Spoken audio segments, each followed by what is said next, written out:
"You're a weight on my future," she said. So I quietly packed my bags and disappeared. 2 years later, she just called, crying about her crushing student debt, completely unaware I'm launching the company she once laughed at.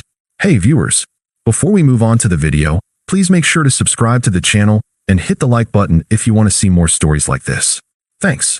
I remember the last night we were a couple. It was a Tuesday. Sarah was hunched over her laptop on the couch, the glow from the screen making her face look like a ghost. I was in the kitchen, humming to myself, packing up the leftovers from the dinner I had cooked, a slow-simmered beef stew. It was one of her favorites. For 3 years, that had been our rhythm. I worked my steady 9 to 5 job as a junior data analyst, and she was the brilliant, single-minded rocket ship. She had a dream of getting into one of the country's most exclusive graduate programs, and my only goal was to be her launch pad. I covered her half of the rent, handled all the groceries, and made sure her life was as stress-free as possible so she could focus entirely on her studies. While she was buried in textbooks, I was building her bookshelves. While she was writing essays, I was researching the best coffee beans to help her stay awake. My own ambition, a quiet but persistent dream of launching my own niche tech startup, had been sitting on the back burner for so long it was gathering dust. Every night, I'd see a new article about a bootstrapped startup or a young founder making it big, and I'd feel a little spark. But I'd quickly extinguish it. There was always something more important to do for Sarah. Her acceptance letter had come 2 weeks prior. A thick envelope from a top-tier university, full of glossy photos of ivy-covered buildings and smiling students. We'd screamed, we'd hugged, we'd celebrated with a bottle of champagne I had been saving. I felt like I had won the lottery too. I was so proud of her, so proud of us. I truly believed that once she got in, we could figure out the logistics together. A long-distance relationship, maybe I'd transfer jobs, or maybe I'd eventually move out there. I didn't care what the solution was, as long as we were a team. "The stew is in the fridge," I said, leaning over the back of the couch to kiss the top of her head. "Don't work too late." She didn't look up from her screen. She said, her voice flat. "We need to talk. About my future. Our future, as you see it." A cold knot formed in my stomach. The humming in my chest stopped. I knew, in that instant, that I was no longer a part of the us she was talking about. I wasn't her partner. I was a logistical problem she was about to solve. I sat down beside her, the smell of beef stew lingering on my hands, and waited for her to deliver the verdict. She put her laptop down and folded her hands in her lap, like a CEO preparing to fire a low-performing employee. The casual posture didn't match the cold finality of her gaze. "You've been amazing, Em," she began, the words sounding rehearsed, like a line from a bad script. "Truly, I couldn't have done any of this without you. You know that, right?" "I'd like to think so," I replied, my voice steady despite the tremor I felt deep in my gut. I braced myself for the next line, the one where she revealed the other guy, the one who was more ambitious or exciting. But she didn't. Her betrayal was more clinical, more about her ego than another person. "This is the biggest opportunity of my life," she continued, looking past me as if seeing a future I wasn't in. "And I can't be held back by someone who is content with just being stable. With a 9-to-5 job and a quiet life." I blinked. "I wasn't holding you back, Sarah. I was supporting you. I was the one paying for everything so you could focus on this." She winced, a brief flash of annoyance crossing her face before it was replaced with a placid mask. "That's exactly it. That's the problem. It's too comfortable. I need to be challenged. I need to be in a life where I'm constantly fighting to keep up, not one where everything is handed to me." "Are you calling me a handout?" I asked, my voice a whisper. "No, I'm just saying, you're a weight on my future, Em. It's not fair to either of us. I need to be completely independent to prove I can do this on my own. I can't take you with me. Not now, maybe not ever. And dragging you into this life of uncertainty would be cruel." Her logic was a twisted pretzel, designed to make her selfishness sound noble. She was painting herself as a martyr, sacrificing our relationship for her own success, and casting me as the anchor that had to be cut loose. I stood up slowly. The stew I had made for her was a stark contrast to the bitterness in the room. I walked to the bedroom and pulled a small suitcase from the closet.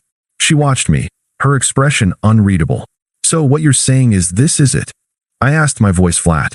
"Yes," she said. "I'm sorry, but this is what I need to do. It's a clean break. No more emotional ties.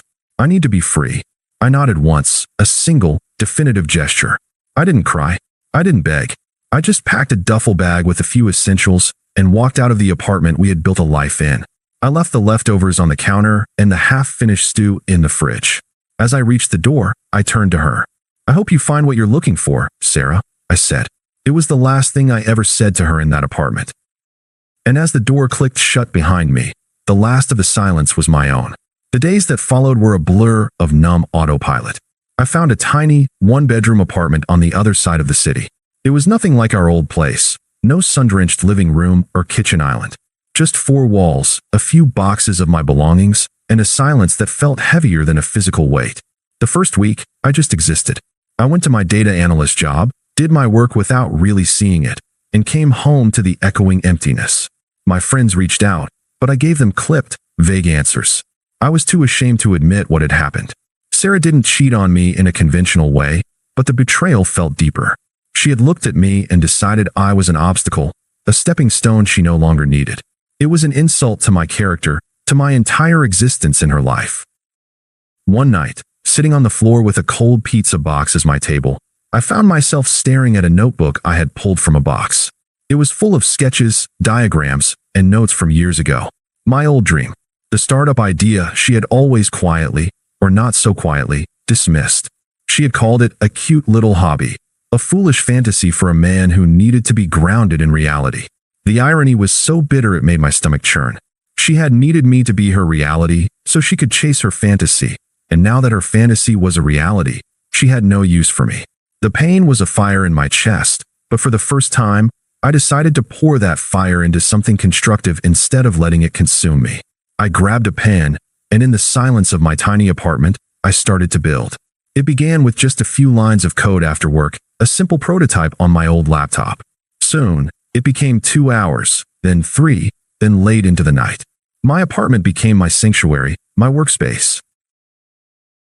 I wasn't doing this for revenge or to show her up. I was doing it for me, to prove that I wasn't a weight and that my dreams were just as valid as hers. The loneliness was still there, but it was no longer a heavy burden. It was an emptiness I filled with purpose. The sting of her words, a cute little hobby, became a mantra. Every line of code I wrote, every problem I solved, felt like a direct response to her dismissal. I stopped following her on social media and told our mutual friends that I was taking some time to myself. I needed to cut all ties, to sever the tether she still had on my psyche. I needed to forget the person who called me a burden, who told me my dreams were worthless. Months passed. My little startup began to take shape. I developed a working model, built a small user base, and even started to see a trickle of revenue. My days were still spent at the data analyst job, but my nights were a different life entirely. I was in control. My life wasn't about supporting someone else's trajectory. It was about building my own. I got a small promotion at work and moved to a slightly bigger, nicer apartment. I was healthier, both physically and mentally. The quiet life she had scoffed at was becoming a quiet, confident success. Then, the first sign of the unraveling came from an unexpected source, an email from an old university friend. He and Sarah were in the same program, but he had dropped out a month prior. His email was a casual check-in, but he mentioned Sarah in a passing comment. "Man, grad school is brutal. Total pressure cooker. Sarah is really struggling. She's completely isolated herself, you know? She's a ghost. Not the same person I met back in the fall. Said she's already thinking of dropping out because of the debt." The words hit me with a jolt. The freedom she had so desperately craved, the independence she had thrown our life away for, had become her prison. She was alone, in a city where she knew no one, buried under pressure and debt. She had succeeded in becoming exactly what she wanted to be, a single, self-reliant individual, and it was destroying her. I read the email again, and then I just sat there. I didn't feel a rush of victory or a pang of sympathy. I felt nothing. It was over. Her life was no longer connected to mine in any way. She had made her choice, and this was the consequence. And I had no part in it. The first contact came on a Friday afternoon, a little over a year after our breakup. My phone buzzed with an unknown number. The text was short, with a familiar, almost entitled tone. "Unknown, hey, how have you been? Just saw something that reminded me of you." I read it and felt nothing. Not a flicker of anger or nostalgia. It was a message from a ghost, a remnant of a life I had already left behind. I deleted the text and blocked the number. A week later, I got a call from an old friend, one of the few mutual friends I hadn't cut off. "Dude, I don't know what's going on," he said, sounding annoyed. "Sarah's been blowing up my phone all week, asking for your number, asking if I've heard from you. She sounds not great. She's saying she made a huge mistake and wants to talk to you. Did you give her my number?" I asked, my tone flat. "No, man. Of course not. I told her I didn't have it anymore and that you were living your own life now. But she keeps asking. It's getting weird." "Tell her to stop," I said. "And if she doesn't, tell her you won't talk to her anymore." He agreed. I wasn't trying to be a hard ass. I was just protecting my peace. The silence I had built was too valuable to be broken by a person who had so casually shattered it once before. Then, the messages started to arrive in my junk email folder. At first, they were easy to ignore. They were just her name, Sarah, in the subject line. Then, they got longer. From Sarah.e. **** at gmail.com subject. "I made a huge mistake, Em. I know you probably hate me. I wouldn't blame you. But I'm really hurting right now, and I have nowhere else to turn. Grad school was a disaster. I dropped out. I couldn't handle the pressure, and I'm drowning in debt. I miss our life. I miss you. I made a huge mistake. Please, can we talk about a second chance?" I read the email, a small, detached part of me impressed by her ability to turn her failures into my responsibility. She had made her bed, and now she was asking me to lie in it with her. I deleted the message and marked her email as spam. But the final attempt was the most desperate. She sent a text from yet another number. It was a long, rambling message that went into excruciating detail about her downfall. The student loan debt, the friend who had blocked her, the family who was disappointed in her. She ended the text by writing, "I can't believe I gave up the best thing in my life for nothing. Can we please just talk? I'll do anything. I'll even help you with your little tech thing." The little tech thing part made me smile, a wry, humorless gesture. I didn't respond. I simply went back to the website I was building, a website for a company that, in the last 6 months, had generated more revenue than my salary. It was no longer a little tech thing. It was my life. It was my future, and she was a million miles away from it. The final encounter wasn't a planned meeting. It was a matter of circumstance, a coincidence, so ironic it felt scripted. I was meeting my lawyer at a downtown coffee shop to sign the final incorporation papers for my new business. We had a corner booth, the air thick with the smell of roasting coffee and new start ambition. I was explaining my marketing strategy when the bell above the door chimed. I looked up and saw her. Sarah. She was a ghost of her former self. The confident, determined posture was gone, replaced with a hunched, defeated slump. Her hair was pulled back carelessly, and she wore a worn-out trench coat that was probably her only winter jacket. She looked exhausted, and she was carrying a large, worn purse that was probably holding all of her worldly possessions. She walked to the counter, her eyes darting around the room, and I saw a flash of pure desperation in them. Then, her eyes landed on me. For a moment, she froze. The color drained from her face. She looked at me, then at my lawyer, then at the sleek laptop open on the table, and finally back at me. I was clean-shaven, wearing a tailored coat, and I was holding a pen, ready to sign the papers that would make me the owner of a new business. She walked over to the table, her steps hesitant. "Em?" she asked, her voice a fragile whisper. I looked at her, my expression calm and unreadable. I nodded once, a simple confirmation. "I can't believe it's you," she said. "You look so different." She glanced at my lawyer, a question in her eyes. "Sarah," I said. My voice was low and firm, but not unkind. "This is my lawyer. We're just finishing up some paperwork." She looked at the paperwork, then back at me. I was just here to meet with a loan officer. About my student debt." The irony was so sharp it almost hurt. I had a pen in my hand to sign for a business loan, and she was here to meet with someone to help her with her personal debt. "Em, I know you probably don't want to talk to me," she continued, her voice gaining a desperate edge. "But I have to tell you, I am so sorry. I was a fool. I gave up the best thing in my life for nothing. I want to come back. I'll help you with your little tech thing. I'll do anything. I made a mistake. Please, can you find it in your heart to forgive me?" I leaned back in the chair and looked at her. I didn't feel a single drop of anger. I didn't feel vindicated. I just felt a quiet, profound sense of peace. "It's funny you should say that, Sarah," I said, my voice barely above a whisper. "Because you were right.